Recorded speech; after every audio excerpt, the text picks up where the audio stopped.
This video is the beginning of a brutally honest journey, showing the strength of the human spirit, faith in the unseen, and the tenacious will to survive. The full story can be found in Me, Myself and I, Diary of a Psychic.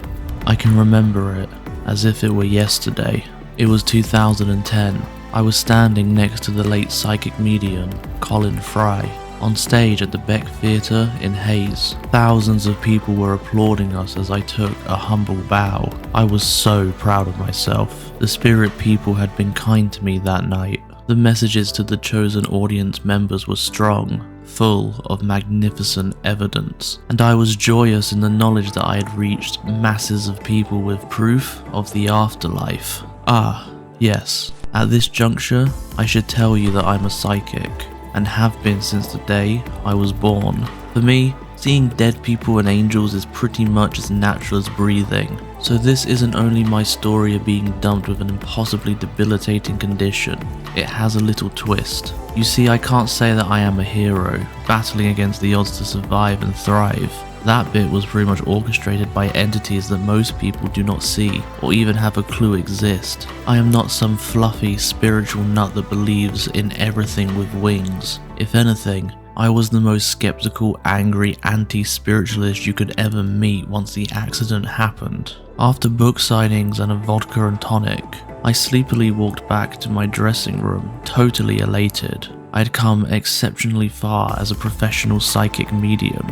I was maintaining my family legacy where seventh sons of seventh sons spread back through our generations. I found that once fully in the energy of the spirit world and angel realms, there was no stopping my swift development and rise to becoming a highly acclaimed international medium. At that point in my life, sitting in the dressing room looking into the mirror, I smiled and can remember clearly how lucky I was and how much I had achieved. I had enjoyed 2 seasons of Angels on Sky TV, working with Gloria Hunniford.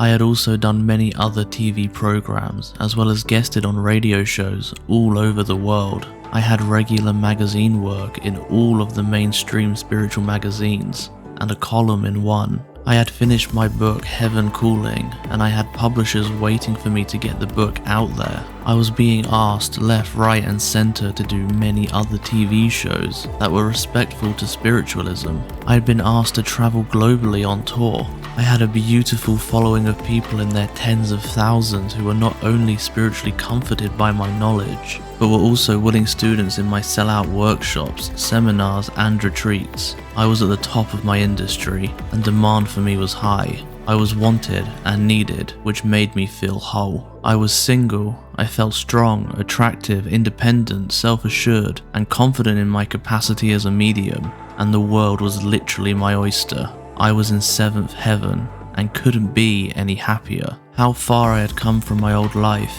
I felt truly blessed. Blessings. Interesting word.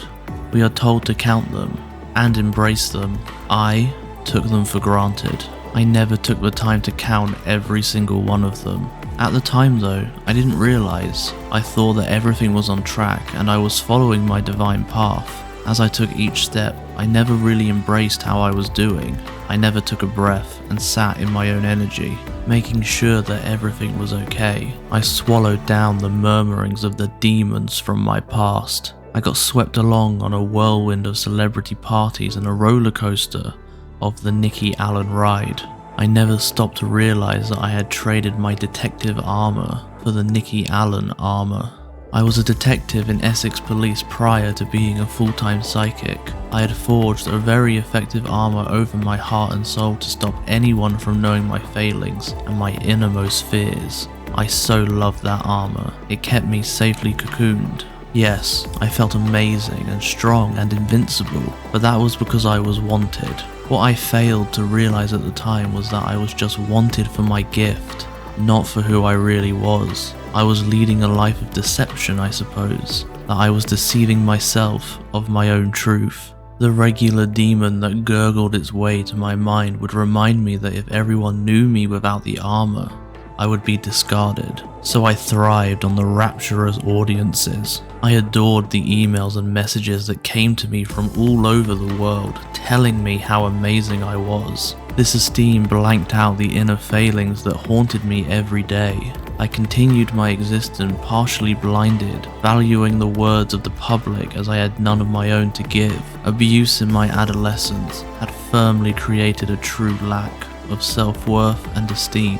But as long as everyone saw the bright shiny armor, why should I care? The lack of self-worth made me choose the first mistake that led to my downfall. On my 40th birthday, I started a relationship with someone who started the decline of my perfect life. I will not mention his name, as it is akin to saying the name Voldemort. Let us just refer to him as Dick. I do not wish to give any energy to this person, but what I will say is I should thank him really, as he started the snowballing events that changed my life forever. On reflection, despite him being an exceptionally poor choice, I desperately needed to be loved, and that's why I let him in. He was there, so I grabbed him with both hands despite knowing in the pit of my stomach that it was so wrong. At that time, the voices of reason, the small divine voices that were telling me to stop making the decisions I was choosing out of weakness, were firmly in their place, ignored, imprisoned, and the key to their freedom deftly thrown away. Through his actions, I became estranged from my brother and sister. I, in my weakness, failed to see the truth of it all and promptly mourned the loss of them and my nieces and nephews in that small dark pit where the monsters resided. He also managed to manipulate friends around me, which I failed to see at the time. I had lost my sense of self. I had lost the ability to listen to my guides and divine friends who were trying to appraise me of the situation. I only listened to them when I was working for the public. But of course, everything maternally was peachy, so why should I worry about myself? Why not carry on in denial, feigning true happiness? Why, indeed? We all do it. We all take the easier option as change brings about an inherent fear in all of us. I am as guilty as the next person for failing to see what made me truly happy. I had no intention of treading the treacherous path of finding redemption and freedom. Happiness and love to me were way beyond my reach, so I always settled for second best. I didn't deserve the happiness. That had been beaten into me from way back. I was walking along a rope bridge, refusing to see it burning away at each end, slowly leading to the biggest fall of my life. So I continued in my seventh heaven existence, gripping onto my career and success with all the strength I could muster, completely oblivious, completely in denial. This is a story of loss. This is a story of finding true faith. This is a story of survival and the strength of the human spirit. This is a story of miracles and amazing synchronicity. This is a story of redemption and self-discovery. This is a story I hope will reach the hands of the desperate, stuck in their darkness, and who on reading it will find their way back to the light. If you'd like to learn more, then please take a look at our book, Me, Myself and I, Diary of a Psychic by Nicky Alan. Available now from Sixth Books. Thank you so much for watching. Subscribe for future content, and we'll see you next time.